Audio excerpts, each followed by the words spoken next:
Learning with the Illuminati. Part 11. Introduction to the Tactile Somatosensory System. The tactile system, or touch, has a great importance for identification and handling of objects, for interaction with others and the environment, for the texture of food and other things. The skin adapts itself upon contact, which enable the feeling of what it touches. These changes in the conformation is detected by receptors in the skin and causes depolarization of primary afferent neurons. The receptors can be activated through lipid tensions, structural proteins, or indirect through membrane structural proteins.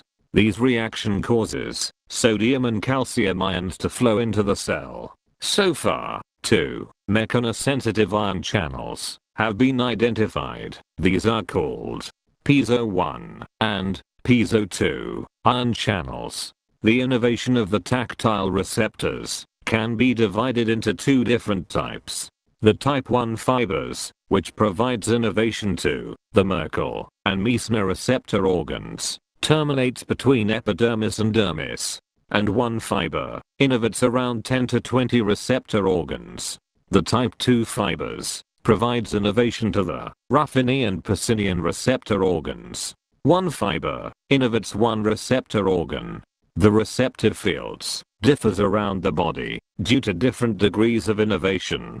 Areas such as the fingertips and the lips have a high degree of innervation, whereas the back and the forearms has a lower degree of innervation. Further, the type 1 fibers has in general small receptive fields, which are around 11 to 25 square millimeters, which enables detection of small parts or the details of an object, whereas the type 2 fibers in general has larger receptive fields.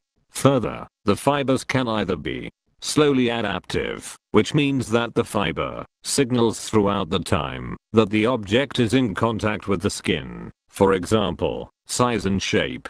Or, the fibers can be fast adaptive, which means that the fibers signals in the beginning and in the end of the perceived stimuli, for example, changes, movement and vibration.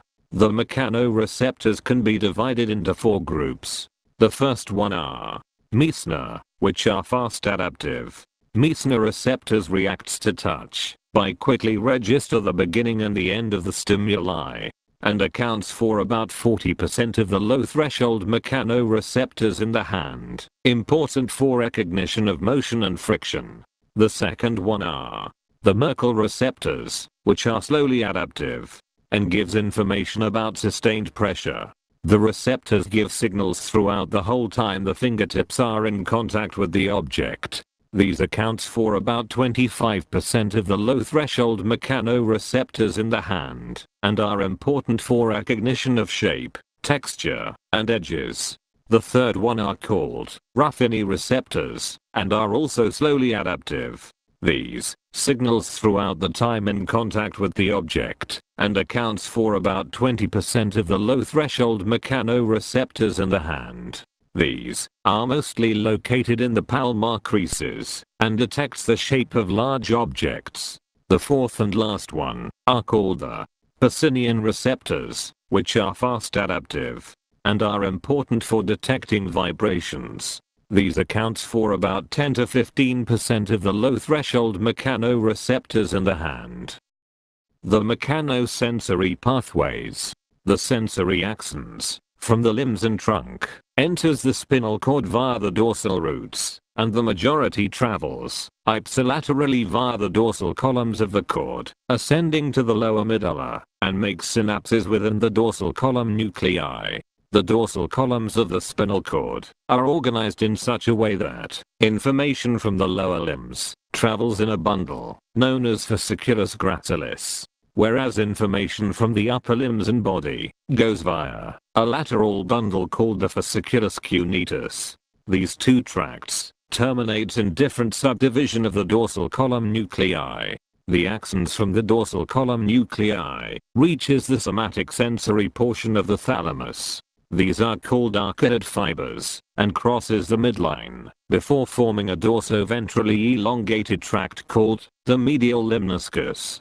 The information from the lower limbs travels ventrally in the medial lemniscus, whereas the information from the upper limbs travels dorsally. As these tracts ascends via the pons and midbrain, they rotate 90 degrees laterally, resulting in that the lower body tracts are located in the lateral portion, and the upper body tracts are located in the medial portion. The tracts, thereafter synapses, with thalamic neurons in the ventral posterior lateral nucleus, abbreviated VPL. Axons from the ventral posterior lateral nucleus travels through the internal capsule in order to terminate in the post-central gyrus of the cerebral cortex, also known as the primary somatosensory cortex, or S1. The ventral posterior lateral nucleus do also send axons to the secondary somatosensory cortex, abbreviated S2, located in the upper bank of the lateral sulcus. The Meccano receptors from the face travels in a similar fashion, however via the Trigemino thalamic tract, which enters the brainstem at the level of the pons, and ends in the trigeminal brainstem complex. But wait, the trigeminal nerve has 3 branches. A tripod do also have 3 branches. Tripods holds up cameras of lenses, eyes of lenses. The somatosensory system is Illuminati confirmed.